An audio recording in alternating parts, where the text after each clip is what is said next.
If for some reason something crazy happened in those times, that it can have lasting effects on you without you knowing.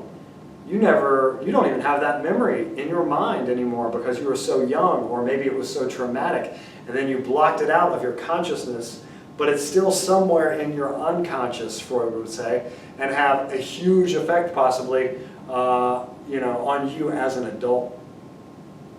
So according to Freud, glimpses of these unconscious influences are revealed in everyday life, dreams, memory blocks, slips of the tongue, and spontaneous humor. Freud believed when unconscious conflicts became extreme, psychological disorders could result.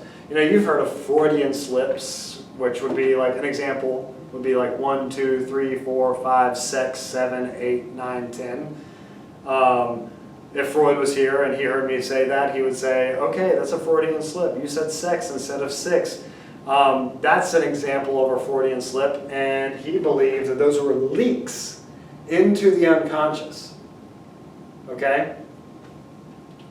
Freud's model of personality, we're going to go over this later on in psychology, but it's the iceberg theory. It's an interesting theory. I like to think about it probably more than I think that it's actually something scientific. I like to wrap my head around it a little bit more than just be like, okay, this exists. It doesn't necessarily exist. These are not parts of the brain. These are parts of the mind.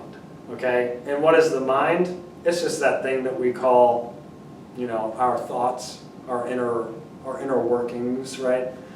So basically says that we have 3 levels of the iceberg. You can be standing on top of the iceberg and be conscious, right? Ideas, thoughts, and feelings of which we are aware. So right now I am in this room. I feel the temperature. I feel the lights. I hear the noise of the fan on the projector. I am conscious of those things. Then you move down a level, right? So you're standing on top of the iceberg, and you look down a little bit, and you can still see the iceberg underneath the water, can't you? You can still see it. You know that the iceberg continues underneath the water. We're going to call that the preconscious. So material that can be easily recalled. I'm not thinking of it right now, but I can bring it out of my mind really, really quickly. So, something that you might not be thinking about at all. Which Jonas brother wrote the song Jealous? You weren't thinking about that, were you? But maybe you pulled out of your head right there that it was Nick Jonas. I don't know how I know that, but I do. Yeah, that's an example of preconsciousness. I wasn't thinking of that, but I know it, and I can dig it out really, really quickly. And then you have the unconscious, well below the surface of awareness. Imagine this, we know this about icebergs, I think, right? That they could be huge, but just a little tiny portion of it could be floating above the water. But underneath, it could be ginormous. And that's what the unconscious is. We can't see it, we don't know it, it's just below our conscious awareness, but it's a huge part of our mind. And then he divides it up a little bit farther into ego, superego, and id. Id is completely unconscious, has no concerns with reality, right? Id is, I want it now. Infants are id. Yeah? They'll scream at you if they want milk or if they're tired or whatever. They just let you know without any consequences of anything. They just say, I'm tired, I'm hungry, whatever it is, right? And they don't say anything because they're infants. But they at least try to communicate that with you. The ego, that's it. It's the self. It's the reality principle. It dabbles in reality. The ego says to the id, I can get you what you want with a little bit of planning. A lot of people get confused on what ego really truly is, and they misuse the word all the time. But ego basically, okay, you have these desires which come from the id possibly, and the ego could say, okay, I'm going to get you that, but it's going to take a little bit of time. we're going to have to play the long game to get it, right? We have to put in a little bit of effort to get what we want here. We can't get it right now. So that's what the ego is. And then the superego is it's the angel and the devil on your shoulder, right? It's your moral compass, the parental voice in your head. Don't do that. Oh, that's not right. That's not who we are. Don't do it. Don't do it. Oh, do it, do it. It'll be good if you do this thing. That is the superego, okay? So Freud says this is the mind. He comes up with this. He says it's the mind. Are any of these things real in the brain? Do any of them? Can I say that the ego is a structure in the brain somewhere? It's not, okay? So Freud kind of doesn't exist in the scientific realm. He's kind of more or less into this, you know, not making things up, but just trying to understand how a human thinks and behaves without scientific method. Here's the scientific method part, behaviorism. So this is a school of psychology and theoretical viewpoint that emphasizes the study of observable behaviors, especially as they pertain to the process of learning. So the course of psychology changed dramatically in the early 1900s when another approach called behaviorism emerged as a dominating force. And it dominated and still does. Behaviorism rejected the emphasis on consciousness and promoted, I'll say that again. Rejected the emphasis on consciousness promoted by structuralism and functionalism, which die, right? They're just influential. It also flatly rejected Freudian notions about unconscious influences. Behaviorism doesn't care what you think. Behaviorism cares about what you do, how you behave. And that's the only thing you can observe objectively. And that is the scientific backing that we kind of need in psychology. So behaviorism comes along, a lot of prominent behaviorists, we'll go over a lot of them. But they come out and they get it done and they say, look at this. We can actually prove that this happens scientifically.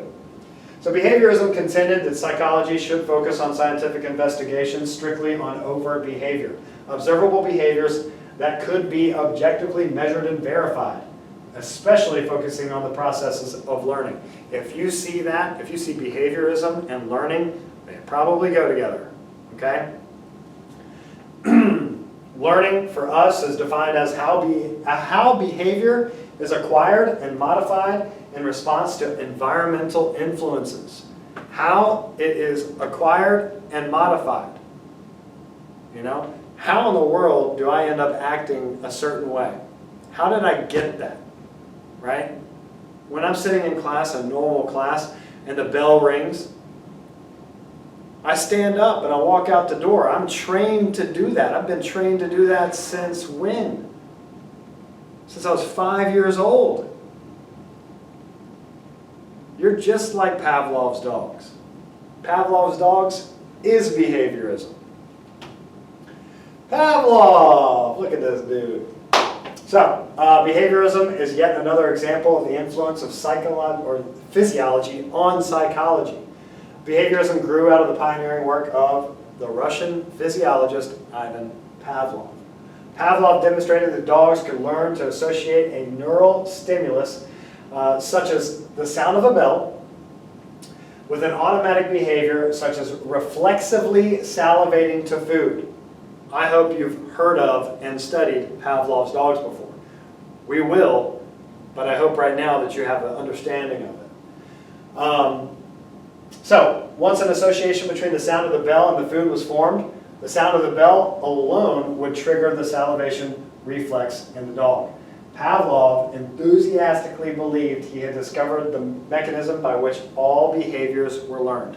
And he was close, but there's a couple other things, right? He discovered classically conditioned, classical conditioning. Basically, ring the bell, present the food. Ring the bell, present the food. Ring the bell, present the food. You do that enough, You take the food away, you ring the bell, and guess what? The dog drools just like it did to only the food. That's classical conditioning. That actually happens a lot for humans too. But then there's another thing called operant conditioning, where punishment and reward come in. It's like, okay, if I do this thing, this behavior, and I get rewarded after it, then I also increase the likelihood of that behavior happening again. So that's operant conditioning. So that's another way of learning. And then one more way of learning is observational learning. The Bobo doll experiment. So there's Pavlov's experiment. Check it out on the slides all by yourself if you need to. Now we have another guy. We've already talked about him a little bit on my first video lecture. But John B. Watson. In the United States, a young dynamic psychologist named John B. Watson shared Pavlov's enthusiasm around the same time. And he championed behaviorism as a new school of psychology. So John B. Watson takes behaviorism and runs with it and creates this new branch of psychology. Pavlov was just a physician doing some research. John B. Watson is about to use it on humans. So, Watson strongly objected to both its method of introspection and the focus of conscious mental processes. He doesn't care what you think. He cares about what you do. Watson wrote in his classic book, Behaviorism. Behaviorism, on the contrary, holds that the subject matter of human psychology is the behavior of the human being. Behaviorism claims that consciousness is neither a definite nor a usable concept. The behaviorist, who has been trained always as an experimentalist, running experiments, holds further that belief the existence of consciousness goes back to the ancient days of superstition and magic. He calls consciousness superstition and magic because it's not measurable. You can't see it. Okay? Now, today, we can see it. We have brain imaging, right? PET scans, fMRIs, MRIs, CAT scans, all that kind of stuff. We can actually look inside and see what the brain is doing. So it's kind of changed since he's created this. For the most part, behaviorists studied animal behavior under carefully controlled laboratory conditions, except for that one time that he was striking a hammer behind a baby's head to make it just like Pavlov's dogs, except not drooling, but crying to the sight of white furry objects. Little Albert experiment. So again, there it is. If you want to check this slide out, do it on your own time. It's in your notes. B.F. Skinner, here's our operant conditioning guy. Like Watson, Skinner believed that psychology should restrict itself to studying outwardly observable behaviors that could be measured and verified. In compelling experimental demonstrations, Skinner systematically used reinforcement or punishment to shape the behavior of rats and pigeons. It's kind of cool. He created this Skinner box right here. The rat would go up and press a lever if the light was green. Okay? And so he presses the lever and then the food comes out. Boom. Guess what he's going to do more? Press the lever, right?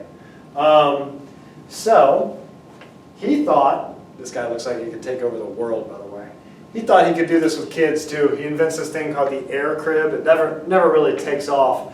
But if the kid, was hungry, the kid would pull a string and would let the caregivers know that the kid was hungry. It never really took off, but he tried. Now we get to my favorite thing, which is humanistic psychology. For several decades, behaviorism and psychoanalysis were the perspectives that most influenced the thinking of American psychologists. So there was two main types of perspectives in psychology, and then all of a sudden there was a third. Okay? A new school of thought emerged called humanistic psychology. It's known as the third force of psychology, and it focuses completely on a human's potential.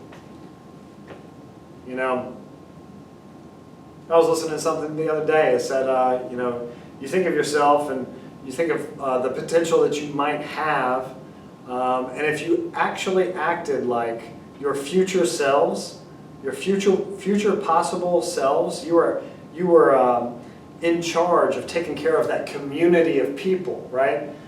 Your highest potential person. wouldn't you take care of them? Wouldn't you do the best that you could possibly do today? Wouldn't you become the best human that you could possibly be if you were charged with being the caregiver to your future self? And guess what? You are the caregiver of your future self. So these guys basically said, let's reach our potential. Let's do it. Two guys. One of them is Carl Rogers. Carl Rogers, Humanistic Psychology, largely founded by American psychologist Carl Rogers.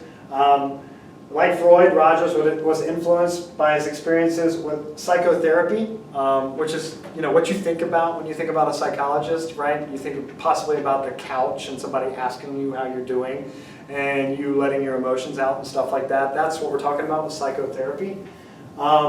So rather than emphasizing unconscious conflicts and the negativity that Freud really focused on, the sexual aggressive aspects of the unconscious mind, Rogers emphasized the conscious experiences of his patients, including each person's unique potential for psychological growth and self-direction, that we have control over our lives, that we are autonomous, that we have the joystick to our own lives, right? It's a nice thought. I like that thought. I like thinking that I have control of what's going on in my life and that I have the opportunity to grow. In contrast to behaviorists who saw human behavior as being shaped and maintained by external causes, Rogers emphasized self-determination, free will, and the importance of choice in human behavior. A behaviorist like John B. Watson or B.F. Skinner, they actually don't believe in choice. They believe that everything that's ever happened to you has led up to this moment, and that is now already dictated by your prior life experiences. So you've never actually had a choice. It's just what has happened to you before, and now that is dictating the present moment. So when you're standing in front of whatever, you're picking donuts at Krispy Kreme, right? You go there, you're picking a donut out, and you're like, you know what, I'm going to be crazy today. I'm going to get that pink icing with them sprinkles. That's not a choice to a behaviorist. Somehow, your life has connected the dots all the way up to this one moment at Krispy Kreme, and now you're picking a pink icing donut with sprinkles. The behaviorist would say that wasn't a choice, that was an actively emitted response in the environment because of your previous experiences. But Rogers says that's not true. We do have choice. Thank you, Rogers, for telling me that, because the other way makes me feel weird. Abraham Maslow, look how happy this guy is. This is like Mario's grandpa or something. Okay? Abraham Maslow was another advocate of humanistic psychology. He comes up with a system called the hierarchy of needs. You've heard of this before. I know you have. So it emphasized psychological growth. So let's take a little peek at what this is. So first we start with physiological needs. What do we actually need to exist, to be alive, right? So he says breathing, okay, food, water. What is it? You can go without air for 3 minutes and then you start to suffocate. You can go without water for 3 days and then you become dehydrated, possibly don't exist anymore. Food, I think a human can exist for 2 to 2.5 months without food. I don't know if you knew that or not. And then we go a little bit farther. Sex. This isn't saying that you should be involved in possibly sexual intercourse or anything like that. It's just saying that sex is necessary for you to exist. Okay? Not you don't need to have it or you're not going after it. It's you literally, it has to happen for you to exist in this world. Sleep. Gotta sleep. All right, I think the longest anybody's ever gone without sleep, true sleep, is 11 days, and the guy basically hallucinated on the 11th day. Homeostasis, which is a nice consistent feeling within the body. Obviously, when you get out of homeostasis, something truly could be wrong. And then excretion, which if you don't know what that is, it's waste. exiting the body. That has to happen for you to stay alive. So as long as these things are taken care of, you get to move up the ladder, right? The pyramid, the hierarchy of needs. Then you get the safety, security of body, employment, resources, morality, the family, health, property. Okay. You notice shelter isn't in this. You don't necessarily need shelter to be alive. Shelter's up here in safety. And then once you take care of the two bottom, you can possibly go to love and belonging. Friendship, family, sexual intimacy, possibly this is where you could be, right? And then you move up to esteem, self-esteem, confidence, achievement, respect of others, respect by others. And then finally, the last thing is called self-actualization. So, Maslow says it might not be attainable, but it is the goal, right? A self-actualized person, somebody who is in tune with everything, who has completed these things, all right? Morality, creativity, spontaneity, problem solving, lack of prejudice, acceptance of facts. You know, maybe you're presented with something that goes against what you've been brought up on, or your preconceived notions of whatever it is. And now a fact comes out and you take it in, it is a fact, and it changes your entire perspective of whatever. You know, that's a sign of self-actualization. To be able to accept a fact and then learn from it and change your perspective from it. So, there we go. We've made it to the end of part 1. Stay tuned for part 2.